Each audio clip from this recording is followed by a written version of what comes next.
Fruktoza metabolizmi. Fruktoza nimadan hosil bo'ladi desak, fruktoza ham disakkariddan hosil bo'ladi. Qaysi disakkarid? Bu saxaroza. Ya'niki saxaroza oziq orqali ichaklarga tushgandan so'ng ichaklarda saxaraza ishtirokida glyukoza va fruktozaga parchalanadi. Fruktoza qonga so'riladi va qon orqali hujayralarga boradi. Hujayraga kirgandan so'ng fruktoza 1-fosfatga aylanadi.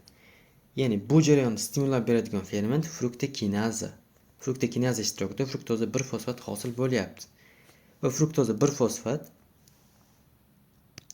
aldolaza B ishtirokida glitserol aldegidni hosil qilishi mumkin yoki dihidroksiaziton fosfatga aylanishi mumkin.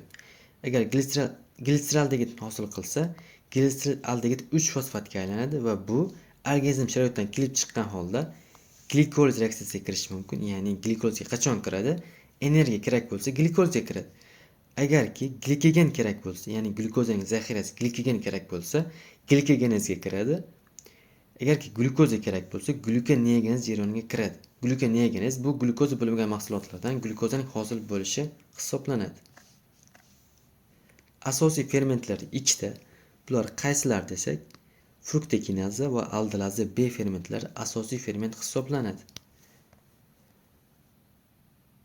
Fruktokinaza yetishmovchiligi, ya'ni defitsit bo'lsa, bu xavfsiz turib hisoblanadi. Ya'ni bu xavfsiz. Nima uchun xavfsiz? Chunki fruktoza geksekinaza ishtirokida fruktoza 1-fosfatga aylanib ketadi. Ya'ni nima bo'lyapti? Fruktokinaza o'rnini geksekinaza egallayapti. Ya'ni fruktokinaza yetishmasa, geksekinaza orqali fruktoza 1-fosfat hosil bo'lyapti. Aldolaza B yetishmovchilik. Bu xavfli tur hisoblanadi.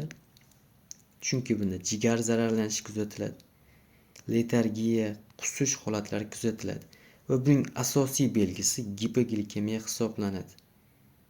Ya'ni gipoglikemiya orqali aldolaza B yetishmayapti deb tushunsak bo'ladi. Va bunda e'tibor beringlar, katarakta kelib chiqmaydi. Ya'ni katarakta kelib chiqmaydi. Katarakta galaktozemiyalarda kelib chiqayotgan edi. Ya'ni ikkita ferment defitsit bo'ldi. Galaktoza metabolizmida shu ikkalasida ham katarakta kelib chiqdi. Lekin aldolaza B yetishmovchiligida katarakta kelib chiqmaydi. Va keyingi simptomlarni ko'rib chiqamiz. Keyingi simptomlar qusishning yana bitta yozilibdi. pH tushishi, ya'ni pH tushishi bu kislotalilikning ortishi. Fanconi sindrom. Fanconi sindrom nima bu? Buyrakning proksimal kanalchalarida surilishning buzilishi va bunda giperurikemiya ham kuzatiladi. Giperurikemiya. Bu ham asosiy belgisi. Asosiy belgilar ikkita: gipoglikemiya va giperurikemiya. Giperurikemiya bu siydikning qonda ortib ketishi. Va biz 3-rejamizga to'xtaldik. Pirvat dehidrogenaza kompleks. Bu ferment kompleks, chunki kofaktorlari bir nechta. Ular qaysilar? B1, B2, B3, B5 va lipoik kislota hisoblanadi. Bularning ikkinchi nomlari ham bor. B1 ning ikkinchi nomi bu tiamin. B2 ning ikkinchi nomi riboflavin. B3 ning ikkinchi nomi niatsin. B5 ning ikkinchi nomi pantotenat kislota. Pantotenat kislota. Ya'ni bular ikkinchi nom hisoblanadi va lipoik kislota. Pirvat dehidrogenaza. Pirvat dehidrogenaza qayerda? Mana bu yerda. Ya'ni bu mitoxondriyada mavjud bo'ladi. Ya'ni glyukoza glikolizga kirishgandan so'ng pirvat hosil bo'ladi. Pirvat mitoxondriyaga kirgandan so'ng pirvat dehidrogenaza ishtirokida asetil CoAni hosil qiladi va bu jarayonda NADH hosil bo'lyapti. Koenzima qo'shilyapti, chunki asetil CoA hosil bo'lyapti va hosil bo'lgan asetil CoA ko'rib turganingizdek pirvat dehidrogenazaga ingibillovchi ta'sir ko'rsatyapti. Shu yerda pirvat dehidrogenaza ishini insulin stimullab beradi.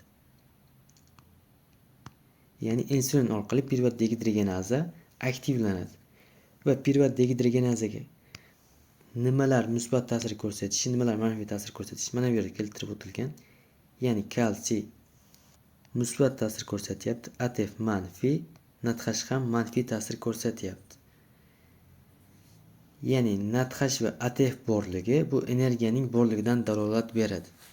Ya'ni asetilkoh hosil bo'lishidan maqsad energiya edi. Lekin bizda energiya ko'p, shuning uchun ATF va NADH bu jarayonni ingibirlayapti. Kalsiy va insulin musbat ta'sir ko'rsatyapti. Bizda lipoik kislotaning ingibirlanishi bor, ya'ni bu arsenat ishtirokida. Ya'ni arsenat orqali organizm zararlansa, quyidagi belgilar kelib chiqadi. Bular qaysilar?